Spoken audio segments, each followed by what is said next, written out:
Good morning, good evening, good afternoon. Welcome back to the Ulgonsah Witches. Little update. What I'm going to be doing with the Blood Witch, it's coming down, and I'm going to repost bits and pieces and show you how things were and how they've been edited. I'm also going to do with the last chapter, because that one's already been fixed. So people who are aspiring to write and learning how things work when it comes to putting your thoughts together, hopefully I'll be able to help and you'll see how it works. Anyway, we're on chapter 5. This one is called The Logistics of Desperation. Here we go.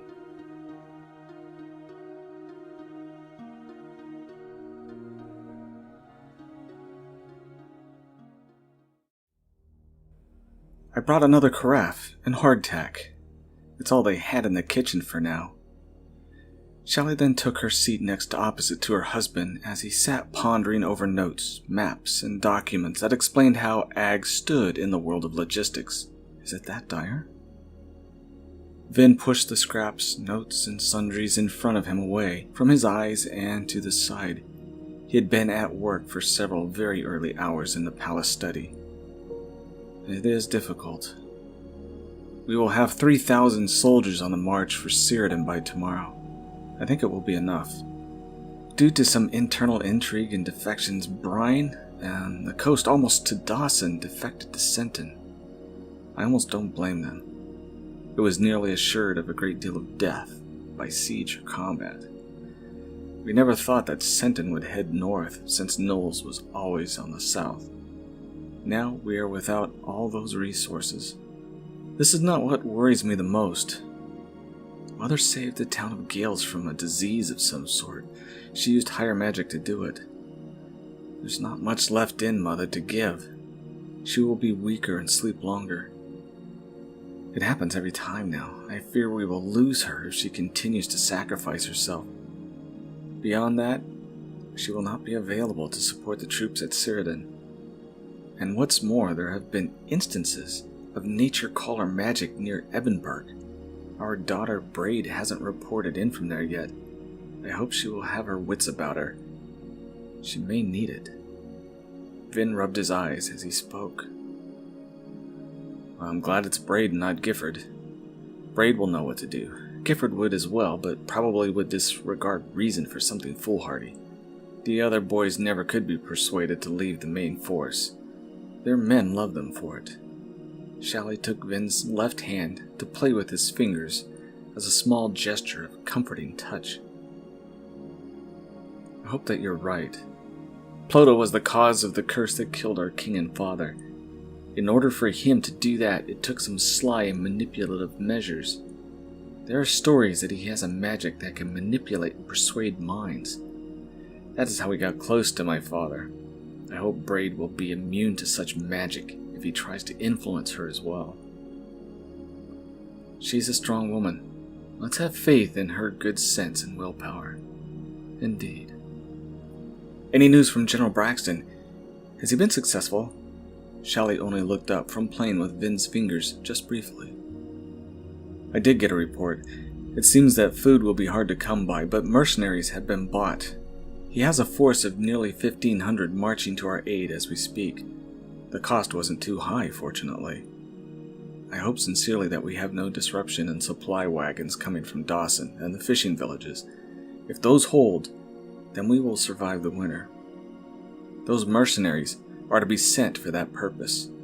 We'll let our men defend the borders. The mercenaries will have the easy jobs. It might keep them around through till spring. I'm sure it will. The following morning, long before the sun crested over the high cliffs that concealed Webben in its canyon, Kai darned his armor, gathered his weapons and tower shield. Outside waited his 3,000, ready to march for the defense of Cyrodiil.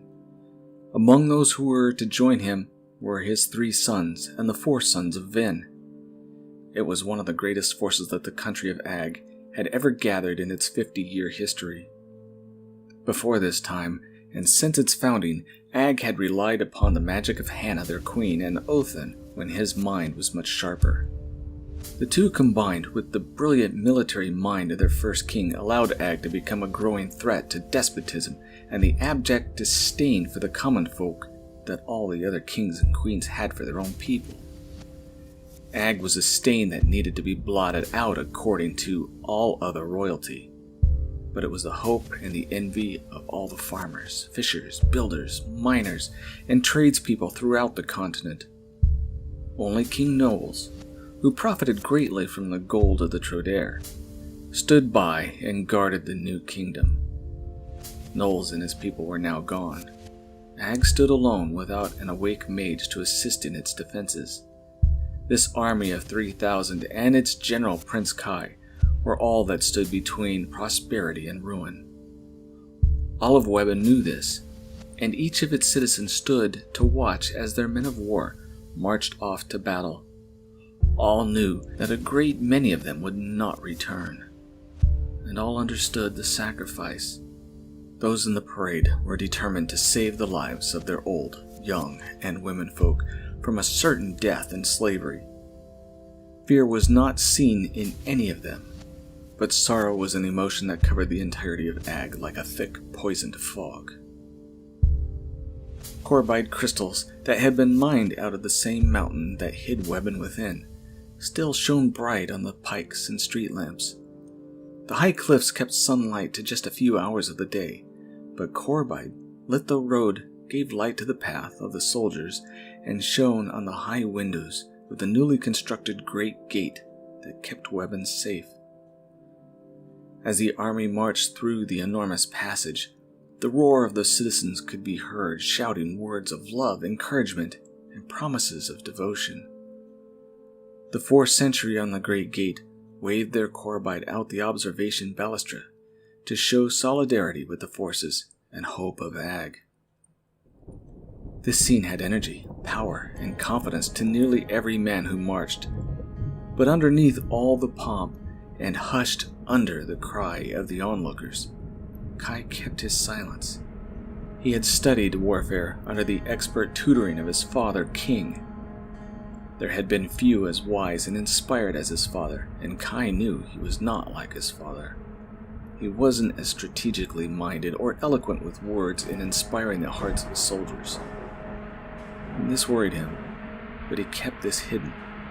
Confidence was a lesson that he had learned, and the ability to project such a facade to his people. This march of just over 3,000 felt like a walk to the headsman, and in many ways it almost was going to be just so. That is how it felt. How he thought was different. He forced his mind forward, trying to bury his feelings with tactics and plans. He tried to remember what his father had taught him.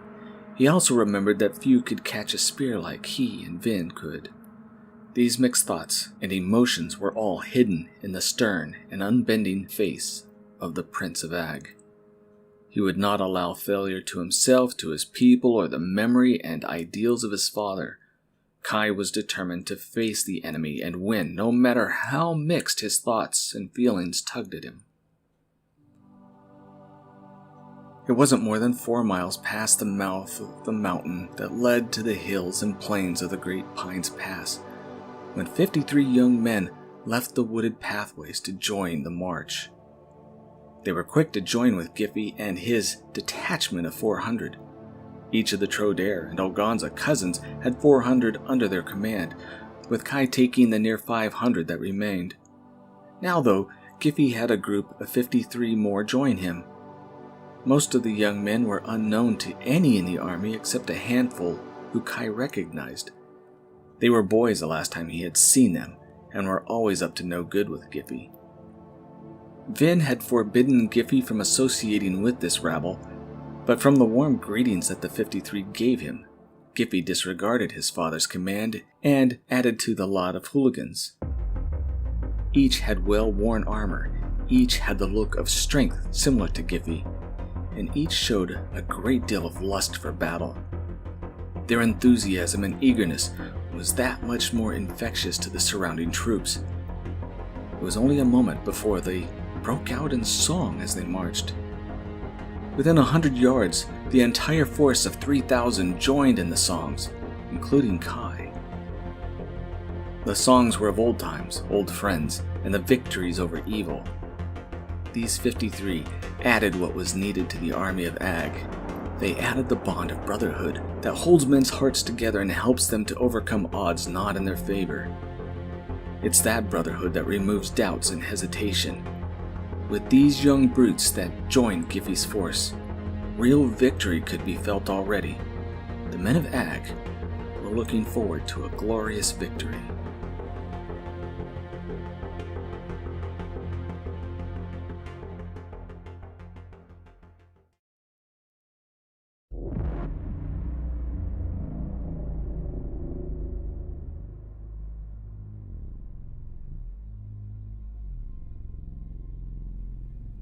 End of chapter 5.